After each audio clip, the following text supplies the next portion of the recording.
Have you seen a difference between first-round LeBron versus him deeper in the playoffs?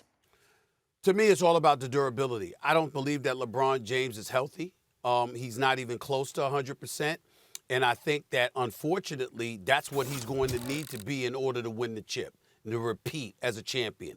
He's not winning his 5th championship if he's less than 100%. And he swears that he's never going to be 100% again. Well, damn it, you better be close. All right, I'll throw it at 99. I'll throw it at 98. I'll throw it at 95. You better be up there in the high 90s in order to repeat, because it's too much of an arduous road that he and the Lakers are going to have to travel in order for him to pull this out. Everybody ain't the Golden State Warriors. We understand what Steph Curry is, but we also understand that Golden State this particular season has its limitations. That may not be the case with the Los Angeles Clippers or the Denver Nuggets or the Portland Trail Blazers. Whoever the hell you're going to end up going up against is probably going to be Portland. But the bottom line is that's really what this comes down to. And you certainly going to need all you can do if you're going to go up against the Brooklyn Nets or even the Milwaukee Bucks or the Philadelphia 76ers. I don't believe that LeBron James is healthy right now. Hopefully he can get it together.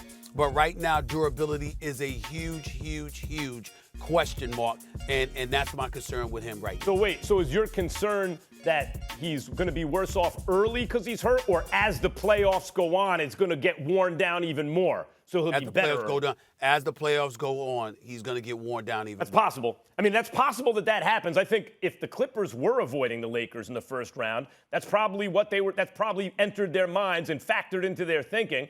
I think if you saw that playing game against Golden State, though, Clippers made a mistake. Get them early while they're cold. Don't wait for them to get ahead of steam. Because Stephen A., LeBron, to me, it has nothing to do with whether it's early or late in the playoffs. It simply has to do with how much they need him. With the exception of the series in Dallas, the first time he'd been to a finals with a chance to win, because he dragged a Cleveland team, what was that, 07, kicking and screaming to the finals. They had no business in the finals. They had no shot. But that Miami team was supposed to win, and because LeBron choked, an all-time choke job, fourth quarter, didn't want the ball, they lost. That's the only time I saw LeBron really choke. Otherwise, he was learning. He just got there. Whose team is it? Him or Dwayne Wade? All that stuff. Since then, he has been one of the great clutch players in any sport you ever want to see. He's come through so many times, it's even hard to remember them. And it's not about whether it's early in the playoffs or late.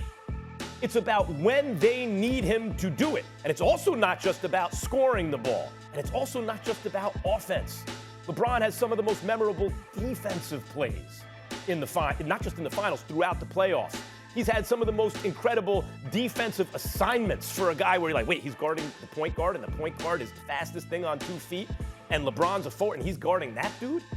He will do whatever his team needs to do to be successful, whether it's early or late. I don't see a difference between early playoffs LeBron and late playoffs LeBron. And Stephen A., I appreciate your point that maybe he gets worn down, or maybe if they can finish off some series early, he can get a little rest, heal up, and get ahead of steam going, and get the chemistry and the rhythm right with the team, and integrate Schroeder and AD properly, and be more dangerous as it goes on. I get where you're coming from. I mean, listen, like I said, LeBron James hasn't given us any reason to doubt him, but we haven't seen LeBron in this situation in the playoffs. The closest we've seen LeBron to this situation is when he caught those cramps against San Antonio in the finals when the AC, as DJ Khaled came on the show and said, the AC ain't working. You know what I'm saying? They don't love you no more. They don't love you no more. They remember DJ Khaled came on First Take and said that years ago in South Beach, talking about the AC being compromised and all of that other stuff. And LeBron caught those cramps, okay? He wasn't the same. They lost that series. We get all of that. But in the end, what it comes down to is this. I think on a serious note, as it pertains to injury, we've never seen LeBron come into a postseason looking this way. Yeah, he turned it on in the second half, but I was there for that game the other night, Max. That first half, I mean, he was awful. And Anthony Davis was awful too. And I think their health and the absence of rhythm, because they've been compromised by health and had to miss so many games, has really, really been a challenge for them. And against the Golden State Warriors, you could get away with it. Against the other teams in the playoffs this year, I don't think so. So we'll see. That's the real calculus, I think, or the calculation that a team like the Clippers or any team they might see in the playoffs has to make about the Lakers. Do you think that they'll be more hurt later on because they have to play on these nagging injuries? And does that make it better to get them later? Or does the chemistry offset that? Because they haven't played together a lot recently, that they'll integrate all the pieces right, get a head of steam going, get the rhythm going, and that'll offset whatever, kind of drawback injuries have over time. I don't know the answer to that question. If I were a team, I'd rather catch the Lakers early than late. I think once they get into a rhythm, they'll be able to deal with whatever nagging injuries. But I'd rather catch them cold early than deal with them late. Stephen A., tell me this, because I know you are concerned about the health, obviously, and we know the Suns are legit. They're the 2 seed. How much or what exactly do you need to see from Anthony Davis so they can get the job done here? He's got to be a man amongst boys. I don't want to see Anthony Davis just shooting jump shots. I'm not saying that can't be a part of his repertoire. But Anthony Davis is a formidable presence on the front court with his back to the basket, in the post, schooling cats. And defensively, obviously, he's a shot blocker as well.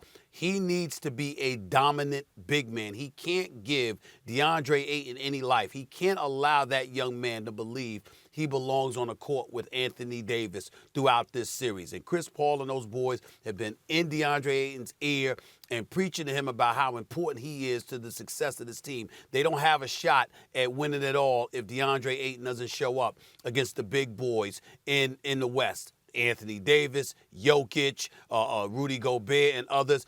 DeAndre Ayton has to have a presence, and they know it.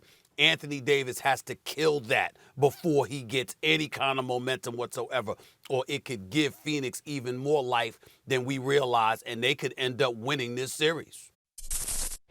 Thanks for watching ESPN on YouTube. For live streaming, sports, and premium content, subscribe to ESPN+.